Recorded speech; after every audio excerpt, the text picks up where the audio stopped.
எல்லோரும் தேர்தல் கணக்குகளை பற்றி பேசிக் கொண்டிருக்கிறார்கள். யார் எந்த கூட்டணி, நமக்கு அந்த கவலை இல்லை. எத்தனை இடங்கள் என்று பேசிக் கொண்டிருக்கிறார்கள், நமக்கு அந்த கவலை இல்லை. யார் முதலமைச்சர் என்று பேசிக் கொண்டிருக்கிறார்கள், நமக்கு அந்த கவலை இல்லை.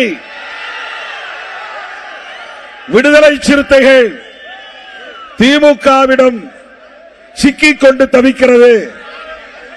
அட அற்பர்களே, அரசியல் அறியாமையில் உழலும் அரைவேக்காடுகளே,